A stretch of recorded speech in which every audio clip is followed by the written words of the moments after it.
أهلا بيكم. النهاردة هنقدم تحليل لمجموعة مصادر عن موضوع مهم جدا: إزاي ممكن المجتمعات بنفسها هي اللي تخلق تغيير حقيقي ومؤثر. هنمشي مع بعض خطوة بخطوة في دليل عملي كده عشان نبني مجتمعات أقوى. أعتقد كلنا أو معظمنا مر بالإحساس ده، إنك تشوف مشكلة في منطقتك، مشكلة في الشارع بتاعك، سواء بقى كانت حاجة كبيرة أو صغيرة، وتبقى نفسك تعمل أي حاجة عشان تحلها. الشعور ده بالذات هو ده الشرارة الأولى لأي تغيير بجد. طيب، المفاجأة بقى إن الرغبة دي في التغيير ليها علم ومنهج احترافي في مجال كامل اسمه تنظيم المجتمع، والمجال ده بيدينا الأدوات والخطوات اللي نقدر بيها نحول الإحساس ده لخطة عمل واقعية ونتيجة ملموسة. تمام قوي. بما إننا عرفنا إن في علم للموضوع ده، تعالوا نشوف أول خطوة عملية فيه. أي رحلة تغيير بتبدأ بسؤال بسيط: إحنا رايحين فين؟ لازم نكون عارفين وجهتنا كويس، وإلا كل المجهود ده هيروح على الفاضي. في شغل تنظيم المجتمع، كلمة هدف دي مش مجرد أمنية أو حلم، لا، الهدف هو الوجهة المحددة جدا، هو البوصلة اللي كلنا بنمشي وراها. دي النتيجة الواضحة اللي كل الناس بتتفق عليها وبتشتغل عشانها. وهنا مهم قوي نفرق بين نوعين من الأهداف. في الأهداف الاستراتيجية، ودي الصورة الكبيرة، الحلم البعيد، زي ما نقول عايزين نبني حديقة عامة خلال 5 سنين.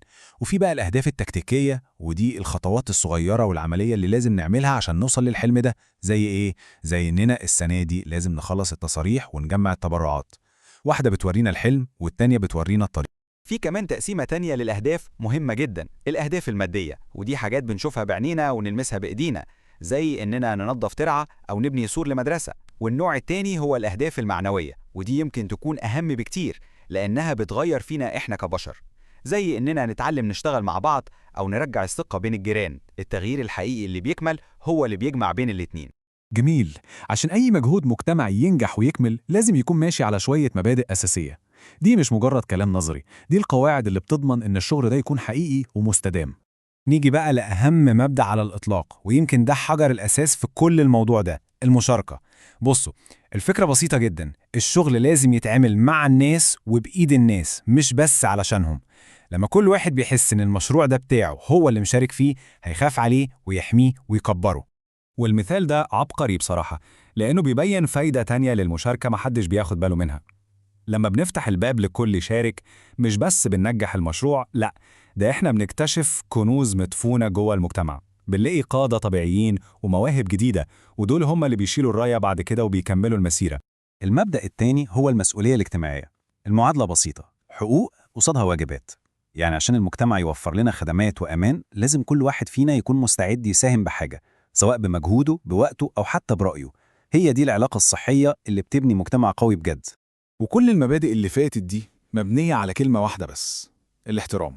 المنظم الاجتماعي الشاطر بيبدأ من مكان ما الناس واقفة، مش من مكان ما هو عايزهم يكونوا. بيحترم عاداتهم، قيمهم، وآرائهم، حتى لو مش متفق معاه. من غير الاحترام ده مفيش ثقة هتتبني ومفيش أي تغيير هيحصل. طيب، مين بقى الشخص اللي بيساعد في كل العملية دي؟ هو المنظم الاجتماعي. مهم نفهم إنه مش بطل جاي يحل كل حاجة لوحده، لأ، هو أقرب للمرشد أو المسهل اللي بيلبس قبعات كتير على حسب الموقف.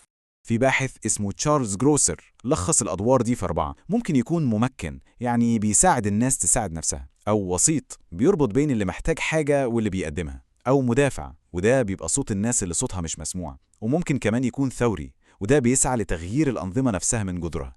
خلينا نمسك دور الممكن ده شوية.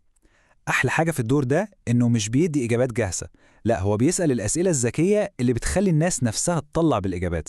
هو بيشجع ويزق، لكن في النهاية بيسيب المسؤولية في إيد أهل المجتمع، وده هو اللي بيبني قدرتهم على حل مشاكلهم بنفسهم بعد كده. أما بقى دور الوسيط فده واضح من اسمه، هو حلقة الوصل. لو في مجموعة سكان محتاجين خدمة معينة، هو اللي بيروح للجهة المسؤولة ويوصل صوتهم. هو اللي بيفتح الأبواب المقفولة ويسهل الإجراءات عشان يضمن إن الموارد بتوصل لأصحابها. طيب، هل كل المشاكل بتتحل بنفس الطريقة؟ أكيد لأ. وده ياخدنا لآخر جزء معانا. في باحث تاني اسمه جاك روثمان. الراجل ده قال لنا إن في 3 طرق أو استراتيجيات مختلفة للشغل، وكل واحدة ليها ظروفها. بصوا على الجدول ده، بيلخص الفكرة كلها. النموذج الأول تنمية المجتمع المحلي، ده لما نكون عايزين نبني قدرات الناس ونقوي العلاقات بينهم. التاني التخطيط الاجتماعي، ده بنلجأ له لما نكون محتاجين خبراء يحلوا مشكلة فنية زي مشكلة صرف أو مواصلات. أما الثالث العمل الاجتماعي فده بنستخدمه لما يكون في ظلم وهدفنا نغير موازين القوة. اختيار النموذج الصح هو نص الحل. نموذج تنمية المجتمع المحلي ده بتاع يا جماعة تعالوا نتفق بيركز على تجميع الناس وتقوية الروابط. ده بيكون مثالي لما الناس تكون متفقة على المشكلة بس محتاجين حد يساعدهم ينظموا نفسهم ويشتغلوا سوا.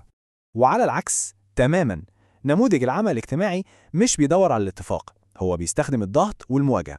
ده بنستخدمه لما تكون المشكلة سببها نظام مش عادل أو قرار ظالم. هنا الهدف مش بس نصلح حاجة صغيرة، لا، الهدف هو نغير السياسات نفسها عشان نضمن العدالة للكل. وفي الآخر لما نلم كل الخيوط دي في إيدينا هنكتشف إن القصة كلها أكبر بكتير من مجرد حل مشكلة وخلاص. هي دي الخلاصة كلها. النجاح الحقيقي مش إننا نرصف شارع أو ننظف مكان. النجاح الحقيقي هو إن بعد ما المشروع يخلص يكون المجتمع نفسه بقى أقوى، الناس بقت بتثق في بعض أكتر وبقى عندهم القدرة والثقة إنهم يواجهوا أي مشكلة تانية بنفسهم في المستقبل. العملية نفسها هي اللي بتبني المجتمع. يبقى لو هنلخص الدليل بتاعنا في 4 خطوات هتبقى: أولاً حدد هدفك بالظبط، ثانياً التزم بالمبادئ الأساسية زي المشاركة والاحترام، ثالثاً افهم الأدوار المختلفة اللي ممكن تتلعب، ورابعاً اختار الطريقة أو النموذج الصح للموقف بتاعك. ونسيب في النهاية السؤال ده للتفكير. لو كل واحد فينا بص حواليه في مجتمعه دلوقتي، يا ترى إيه أول خطوة ولو بسيطة ممكن تتاخد؟ إيه أول حوار ممكن نفتحه عشان بس نحرك المياه الراكدة ونبدأ رحلة التغيير دي؟